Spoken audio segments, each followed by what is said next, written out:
Om Swastiastu.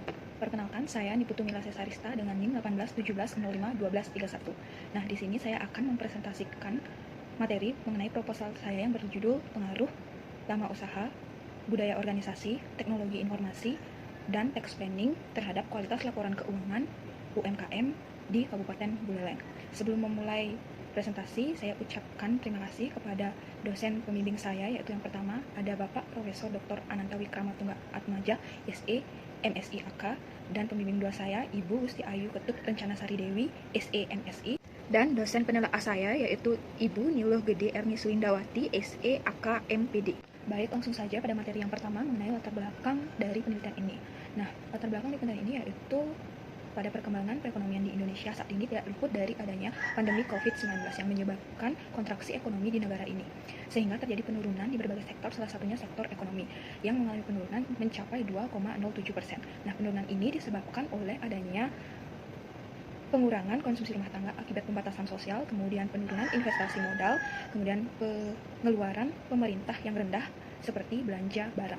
Hal ini juga berimbas pada UMKM, yang mana usaha yang sudah dirintis sejak lama itu mengalami penurunan omset dan pada akhirnya melakukan pemutusan hubungan karyawan.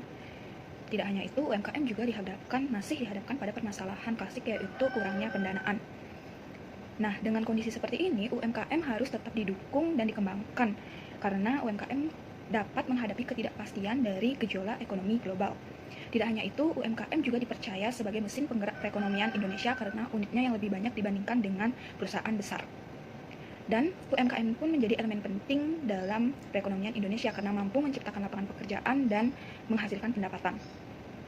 Oleh karena itu, pemerintah menggalangkan berbagai program, salah satunya program PEN, yaitu Pemulihan Ekonomi Nasional, dengan menggelontorkan kredit kepada UMKM, khususnya itu sebesar 27,26 triliun. Nah, hal ini menyebabkan para pekerja yang terkena dampak PHK mulai berpikir dan berusaha untuk tetap bertahan hidup dengan jalan membuka suatu usaha, baik itu usaha jasa maupun usaha dagang. Kondisi ini juga dirasakan oleh masyarakat di Bali yang memang secara garis besar perekonomian mereka dibantu dari sektor pariwisata. Hal ini dibuktikan dengan pertumbuhan ekonomi di Bali yang ke arah negatif pada triwulan pertama tahun 2020 itu mencapai 1,14% dan pada triwulan kedua itu mencapai 10,98%. Nah, tidak hanya itu, per Mei 2020 jumlah wisata mancanegara yang datang ke Bali juga mengalami penurunan, yaitu sejumlah 99,97%. Nah, hal ini menyebabkan banyaknya pekerja itu sejumlah 71.313 pekerja di sektor reguler diberhentikan dan 2.570 pekerja lainnya resmi kehilangan pekerjaannya. Nah, hal ini menyebabkan pemerintah Provinsi Bali itu mendukung upaya pada industri kreatif khususnya UMKM dan didukung dari sisi regulasi. Nah, pemerintah Provinsi Bali membuat regulasi itu Undang-Undang Gubernur Nomor 79/2018 dan Undang-Undang Gubernur Nomor 99/2018 mengenai peningkatan konsumsi lokal di Bali. Nah, dengan adanya dukungan dan kondisi tersebut membuat jumlah UMKM terus meningkat seperti pada tabel, yaitu jumlah UMKM di Kabupaten Buleleng dari tahun 2017 hingga 2020 terus mengalami peningkatan. Nah, hal ini mengindikasikan bahwa banyak masyarakat yang ingin membuka usaha meskipun modal mereka minim. Nah, ditambah lagi dengan adanya bantuan dari pemerintah Provinsi Bali mengenai PBSU, yaitu penerimaan bantuan stimulus usaha yang diberikan kepada pelaku usaha sebesar 600.000 per bulannya terhitung dari bulan Mei hingga Juli 2020. Dengan begitu, semakin semaraknya UMKM yang muncul sehingga dibutuhkan laporan keuangan yang berkualitas. Laporan keuangan yang berkualitas ini sangat dibutuhkan pada pihak perbankan karena untuk menginterpretasikan kemampuan pelaku usaha dalam mengelola dananya, kemudian memprediksi risiko kebangkrutan dari usaha yang sudah dijalankan.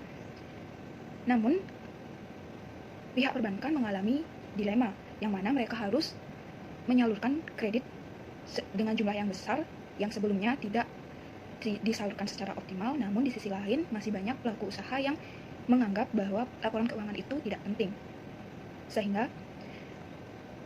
Sehingga pihak perbankan perlu melakukan evaluasi kembali mengenai kemampuan pelaku usaha dalam menghasilkan laba pada usaha yang dijalankan. Pentingnya laporan keuangan yang berkualitas ini harus sejalan dengan standar yang berlaku. Nah, rendahnya kualitas laporan keuangan pada pelaku usaha ini dicerminkan pada survei yang telah dilakukan, yaitu masih banyak pelaku usaha di Buleleng yang menganggap bahwa kualitas dari laporan keuangan itu tidak penting. Nah, jika hal ini terus dibiarkan, maka pelaku usaha akan kesulitan dalam menjalankan usahanya, kesulitan dalam hal pengajuan pinjaman ke sektor perbankan, dan juga kesulitan dalam memprediksi kebangkrutan dari usahanya. Tidak hanya survei yang dilakukan saja, namun UMKM juga dihadapkan pada permasalahan klasik, yaitu kesulitan dalam mengakses permodalan. Dilansir dari data Badan Peneliti Pengembangan dan Inovasi Kabupaten Buleleng itu menyatakan bahwa UMKM kesulitan mengakses permodalan sebelum pandemi COVID-19 itu mencapai 45,71%, dan pasca COVID-19 kesulitannya mencapai 71,4%. Nah, hal ini membuktikan bahwa pandemi COVID-19 ini berpengaruh yang sangat signifikan terhadap UMKM di Kabupaten Buleleng. Nah, maka dari itu UMKM harus mencari upaya strategi untuk dapat mengakses permodalan. Nah, salah satunya dapat dilakukan dengan membuat laporan keuangan yang berkualitas agar UMKM diterima dalam melakukan pinjaman permodalan pada sektor perbankan. Laporan keuangan sendiri merupakan suatu proses yang terakhir dari proses akuntansi, atau dapat dikatakan sebagai ringkasan transaksi dari keuangan yang sudah dikelola oleh usaha. Nah, laporan keuangan sendiri merupakan bentuk pertanggungjawaban dari pelaku usaha dalam mengelola dananya, dan juga merupakan interpretasi untuk pengambilan keputusan pelaku usaha di kemudian hari. Nah, laporan keuangan yang berkualitas itu harus memiliki 4 karakteristik, yaitu yang pertama dapat dipahami, kemudian relevan, andal, dan dapat dibandingkan. Jika pelaku usaha membuat laporan keuangan hanya sebatas catatan biasa dan secara sederhana, maka pelaku usaha tidak dapat menilai kinerja dari usaha yang sudah dijalankan maupun membuat berbagai prakira tanpa adanya pedoman yang jelas, sehingga diperlukan laporan keuangan yang berkualitas agar pelaku usaha mampu menjalankan usahanya terus-menerus dan dapat menghasilkan laba sesuai yang direncanakan. Penelitian kali ini menggunakan variabel nama usaha, budaya organisasi, teknologi informasi, dan tax planning. Peneliti menggunakan variabel tersebut karena masih terdapat hasil yang inkonsistensi dari penelitian terdahulu, dan variabel ini digunakan karena pada penelitian terdahulu belum terdapat penelitian yang menggunakan variabel ini secara bersamaan pada suatu lokasi. Materi selanjutnya yaitu mengenai identifikasi masalah. Yang pertama, masih terdapat pelaku UMKM yang usahanya sudah dirintis sejak lama namun belum menghasilkan laporan keuangan yang berkualitas. Kemudian yang kedua, yaitu tidak menjunjung tinggi budaya organisasi dalam melakukan pekerjaan sehingga berdampak pada kinerja karyawan yang buruk dan menyebabkan laporan keuangan yang dihasilkan. Kemudian yang ketiga, yaitu masih terdapat pelaku usaha, khususnya usaha mikro dan kecil, yang enggan untuk menggunakan teknologi ataupun komputer dalam melakukan pencatatan transaksi atas kegiatan operasional perusahaannya. Kemudian yang keempat, itu masih terdapat pelaku usaha yang enggan melakukan perencanaan pajak ataupun bahkan terdapat pelaku usaha yang tidak membayar pajak atas usaha yang sudah dilakukan. Selanjutnya yaitu pembatasan masalah. Pada penelitian kali ini berfokus pada 5 variabel saja, yaitu yang pertama ada lama usaha, kemudian budaya organisasi, teknologi informasi, tax planning, dan kualitas laporan keuangan. Kemudian ada pun rumusan masalah pada penelitian kali ini, yaitu bagaimana pengaruh lama usaha terhadap kualitas laporan keuangan UMKM di Kabupaten Buleleng. Kemudian yang kedua, bagaimana pengaruh budaya organisasi terhadap kualitas laporan keuangan pada UMKM di Kabupaten Buleleng. Kemudian yang ketiga, bagaimana pengaruh teknologi informasi terhadap kualitas laporan keuangan UMKM di Kabupaten Buleleng. Kemudian yang keempat, yaitu bagaimana pengaruh tax planning terhadap kualitas laporan keuangan UMKM di Kabupaten Buleleng.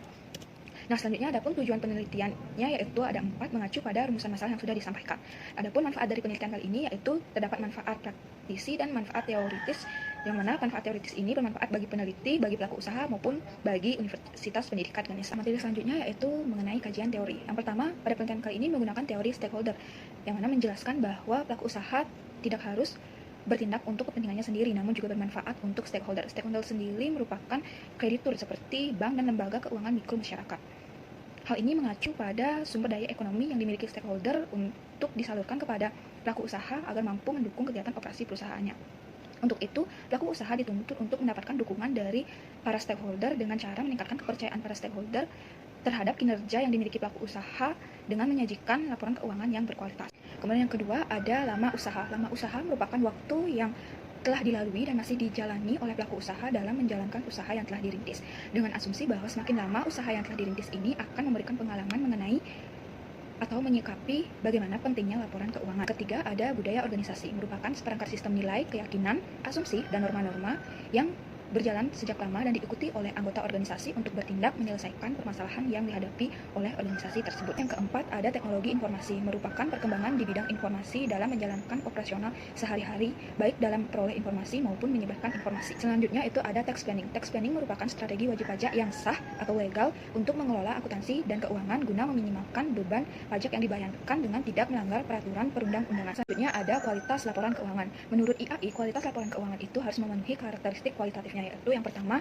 dapat dipahami, kemudian relevan, dapat diandalkan, dan dapat dibandingkan. Tidak hanya itu, untuk mengukur kualitas dari laporan keuangan, maka IAI juga menerbitkan minimal komponen yang harus dimiliki dalam laporan keuangan yang sudah disajikan oleh pelaku usaha, yaitu yang pertama, laporan posisi keuangan UMKM, kemudian yang kedua, laporan laba rugi, dan yang terakhir itu ada catatan atas laporan keuangan. Yang terakhir itu ada UMKM. UMKM merupakan suatu kegiatan usaha kecil yang dijalankan oleh suatu keluarga atau kelompok individu dengan tujuan untuk memulai usaha.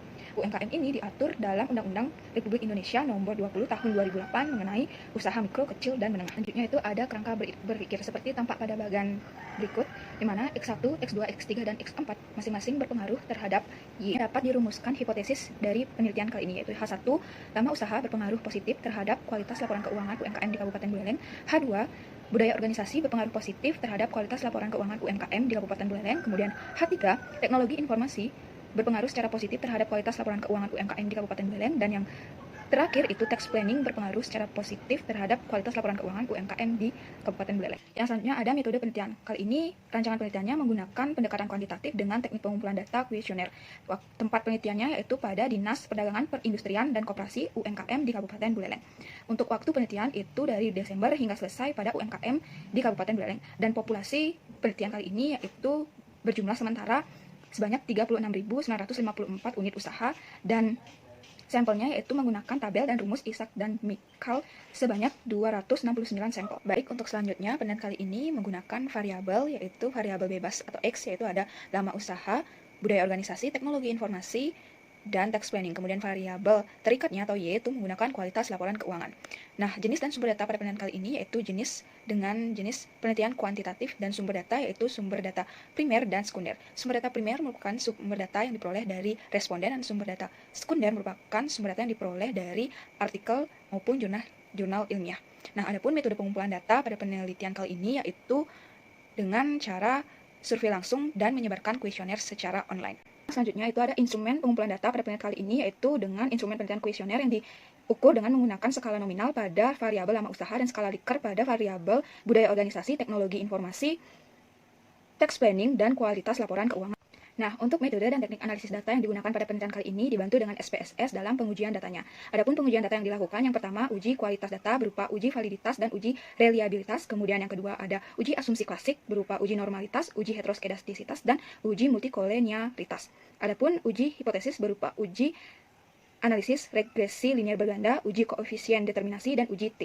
Sekian pemaparan proposal dari saya. Saya ucapkan terima kasih dan Om Santi Santi Santi Om.